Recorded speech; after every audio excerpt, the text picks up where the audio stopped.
En la vasta historia bíblica, hay personajes cuya existencia y destino parecen desvanecerse en las sombras del olvido.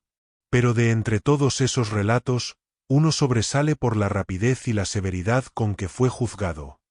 Un hombre que desapareció de la historia sin dejar rastro.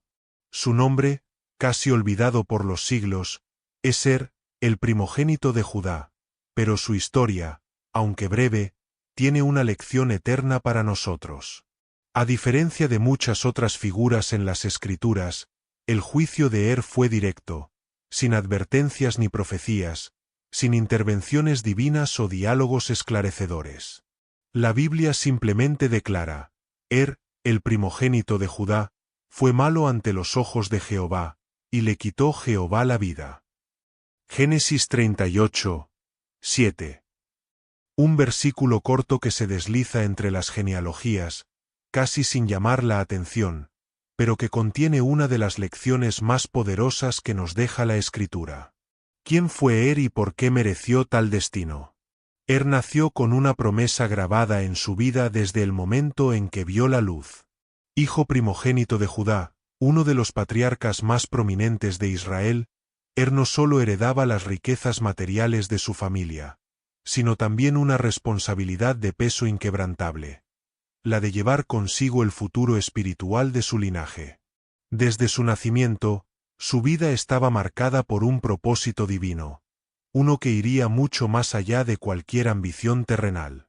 La historia de Israel, la redención del pueblo elegido, y el futuro del Mesías estaban entrelazados con su destino. Er tenía un papel crucial en la historia sagrada, uno que podría haber transformado al mundo entero si hubiera abrazado su vocación. Como primogénito, las expectativas sobre él eran gigantescas. No solo debía ser el líder, el protector y el heredero de la riqueza de su padre, sino que también portaba el peso espiritual de la tribu. Su vida, como la de su linaje, debía reflejar un compromiso con el plan divino. Las promesas hechas a Abraham, Isaac y Jacob pasaban por sus venas. Er era la esperanza de su pueblo, el guardián de una descendencia que, según las Escrituras, daría lugar al Salvador del mundo. Pero lo que sucedió con Er fue completamente diferente a lo que todos esperaban. Er no eligió el camino de la santidad, como su linaje lo requería. En lugar de seguir el camino de la fe y de la devoción a Dios, él tomó una senda oscura, una senda marcada por la rebelión, el orgullo y el rechazo a lo que le había sido encomendado. La vida de Er no fue la de un hombre lleno de desobediencia abierta o de maldad evidente. No se trataba de un hombre que robaba, mataba o adoraba ídolos en público, ni de alguien que provocaba directamente la ira de Dios de una forma escandalosa. El relato bíblico no entra en detalles específicos sobre los actos de maldad de Er. ¿Por qué? La omisión de detalles en la Biblia no es casualidad. Es un mensaje en sí misma.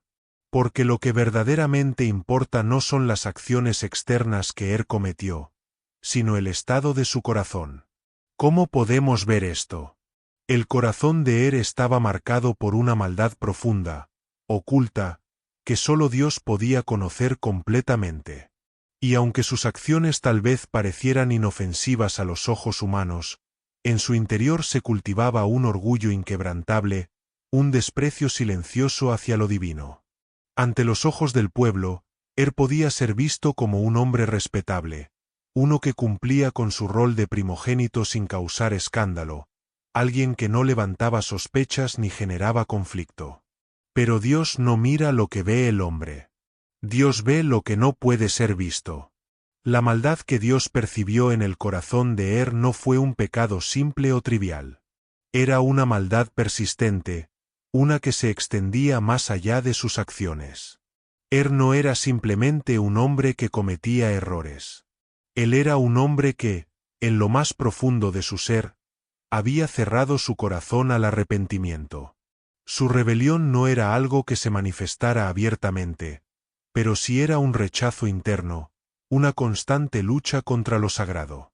Er no mostró arrepentimiento ni se sometió a la voluntad divina. Su corazón estaba endurecido, y su vida se llenó de una indiferencia absoluta hacia el llamado divino.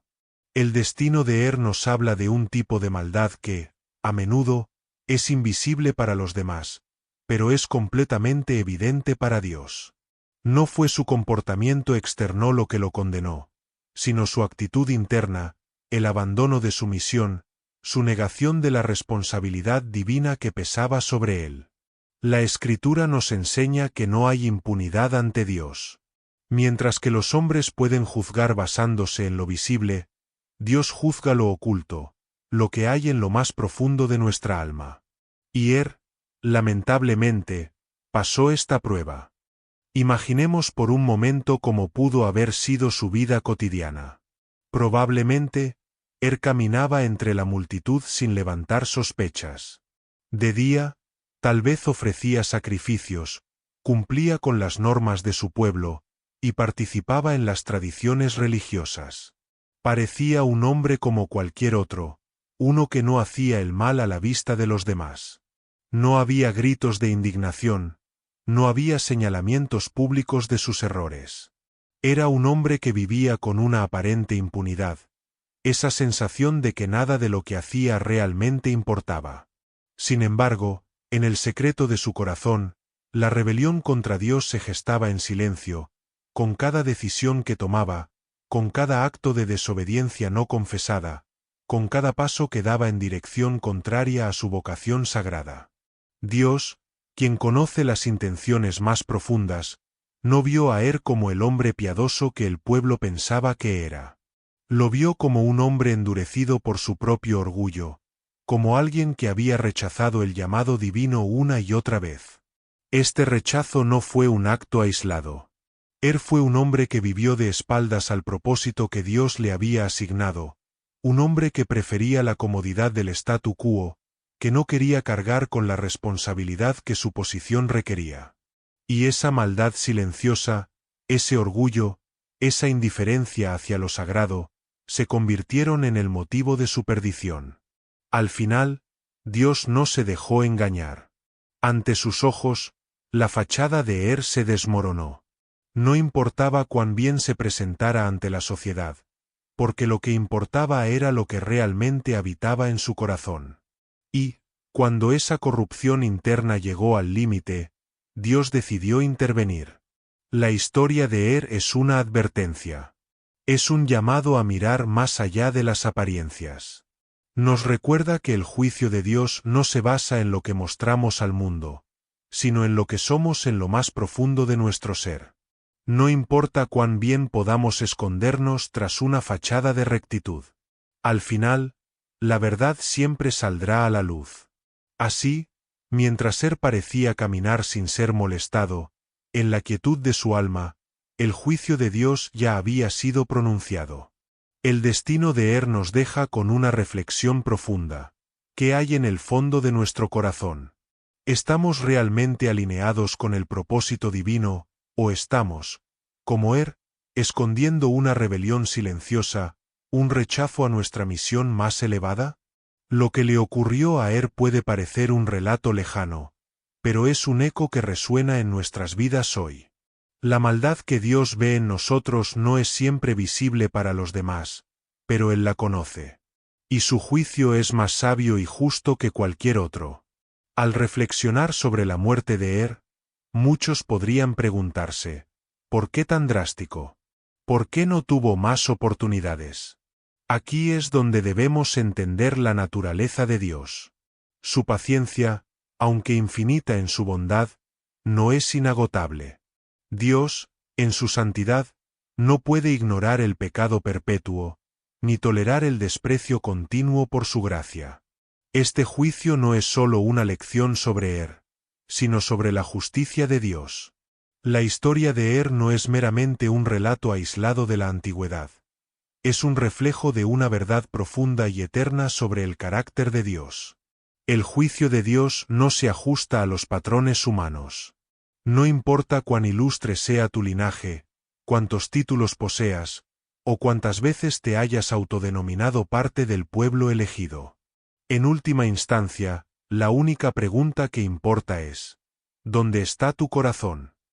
Pudo haber sido el primogénito de una de las tribus más prominentes de Israel, hijo de Judá, un hombre que tenía una herencia espiritual que solo unos pocos podían imaginar. Sin embargo, todo eso fue irrelevante a los ojos de Dios, porque cuando el corazón está alejado de Él, todo lo demás pierde su valor. El juicio de Dios no se mide por las apariencias, ni por lo que otros ven. Es fácil caer en la trampa de pensar que nuestra identidad, el lugar que ocupamos en la sociedad, o la imagen que proyectamos son lo que realmente importa. Pero, a diferencia de los juicios humanos, que a menudo se basan en lo visible y superficial, Dios no se deja engañar por las fachadas. Él ve lo que hay en lo más profundo del ser humano. Él mira el corazón, esa parte invisible y sincera de cada uno de nosotros. Y es allí donde se forjan las decisiones que, tarde o temprano, nos llevarán al juicio. En el caso de esa maldad oculta, esa rebeldía no confesada, esa indiferencia ante la voluntad divina, fue lo que lo condenó. Lo más escalofriante de este relato es que, después de la muerte de no hay ni un solo lamento. No hay llanto, ni lamentos, ni recordatorios de su existencia. A lo largo de la historia bíblica, se encuentran relatos de héroes y villanos, de personas que dejan un legado, ya sea bueno o malo. Pero la vida de parece haberse desvanecido sin dejar rastro. No hubo despedidas solemnes, ni palabras de consuelo, ni ceremonias de honor. Dios no permitió que su vida tuviera la oportunidad de ser recordada. Es como si se desvaneciera en el aire, como una sombra efímera que jamás tocó la tierra. Imagina por un momento la escena. Ya no está. Su nombre ya no resuena en las conversaciones, ni su imagen se ve en las celebraciones de su pueblo. No hay legado. Nadie se detiene a lamentar su partida, nadie habla de sus logros, ni de su importancia. No dejó una huella en la historia, ni siquiera en las generaciones que vinieron después de él. Solo hay silencio. Un vacío eterno que se cierra sobre su existencia. Este es el resultado final de una vida vivida lejos de Dios. Una vida que ignoró la gracia y la redención. Vivió su vida sin arrepentimiento, sin ningún deseo de retornar a la voluntad divina, y por eso, su existencia pasó desapercibida, como si nunca hubiera existido. Lo más inquietante de esta historia no es solo el destino de sino lo que nos dice sobre el pecado no arrepentido. La ausencia de lamento en su muerte es, de alguna manera, el reflejo de lo que sucede cuando el pecado se ignora, cuando las oportunidades para el arrepentimiento son desechadas, y el corazón se endurece ante la llamada divina. No es recordado por las generaciones venideras porque su vida no tuvo el impacto que Dios había planeado para él. Su vida fue una oportunidad desperdiciada, una promesa incumplida, una misión rechazada. Y eso es lo que nos muestra este relato. Sin arrepentimiento, sin un cambio verdadero, el pecado se convierte en una barrera infranqueable entre el hombre y su destino divino.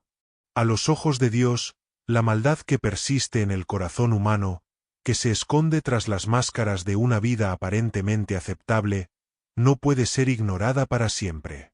No hay legado para el pecado que no se confiesa ni se abandona.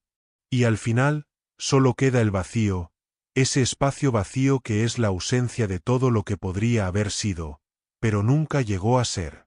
La historia de no es solo un relato sobre alguien que vivió hace miles de años. Es un espejo oscuro que refleja la condición de cada uno de nosotros cuando tratamos la gracia de Dios con ligereza, cuando vivimos una doble vida, cuando nuestra obediencia es superficial y no va más allá de las apariencias. Dios nos está advirtiendo, no solo a través de este relato, sino también a través de las lecciones diarias de nuestra vida. ¿Cómo estamos viviendo? ¿Estamos caminando en obediencia, aunque imperfecta, o estamos viviendo como si la gracia de Dios fuera un derecho, no un regalo? La historia de nos confronta con nuestra propia tendencia a tratar a Dios como una parte más de nuestras vidas, cuando en realidad Él debe ser el centro de todas nuestras acciones. No dejó un legado, no tuvo descendencia, y su nombre fue olvidado porque no fue un siervo fiel. Su vida, aunque aparentemente tranquila, estuvo llena de rebelión.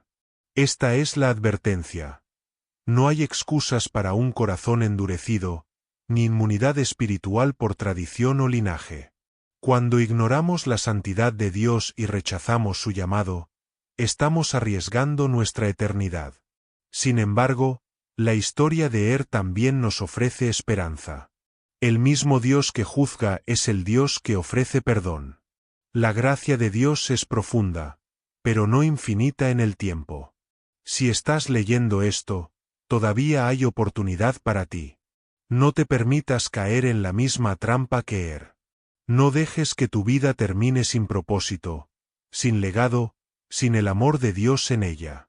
No dejes que tu historia sea como la de una historia vacía, sin fruto y sin un final glorioso.